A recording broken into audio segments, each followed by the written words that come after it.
ನರೇಂದ್ರ ಮೋದಿಜಿಯವರು ಈ ದೇಶದಲ್ಲಿ ಉತ್ತಮವಾದ ಆಡಳಿತವನ್ನು ಕೊಡ್ತಾರೆ. ಮೋದಿಜಿಯವರ ಶಕ್ತಿ ತುಂಬಿ ಮತ್ತು ವಿಶೇಷವಾಗಿ ಕರ್ನಾಟಕದಲ್ಲಿ ನಮ್ಮ ಯುವ ನಾಯಕ, ಜನಮೆಚ್ಚಿದ ನಾಯಕ, ರಾಜ್ಯದ ಯುವಕರ ಕಣ್ಮಣಿ, ಭ್ರಷ್ಟಾಚಾರದ ತೊಡೆತಟ್ಟು ಹೋರಾಟ ಮಾಡಿದಂಥ ನಮ್ಮೆಲ್ಲರ ಅಚ್ಚುಮೆಚ್ಚಿನ ಯುವ ನಾಯಕರಂಥ ರಾಜ್ಯಾಧ್ಯಕ್ಷರಂಥ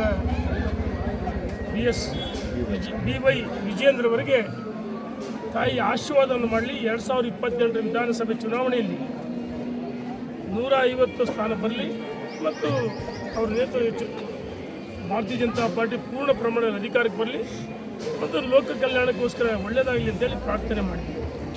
ಪಕ್ಷವನ್ನು ವಿಜೇಂದ್ರ ಅವರ ಸಾರಥ್ಯದಲ್ಲಿ ಪಕ್ಷವನ್ನು ಕಟ್ತಾ ಇದ್ದೀವಿ ಮತ್ತು ವಿಶೇಷವಾಗಿ ದಾವಣಗೆರೆ ದಕ್ಷಿಣ ಮತ್ತು ಬಾಗಲಕೋಟೆ 2 ಉಪಚುನಾವಣೆ ಬರ್ತದೆ.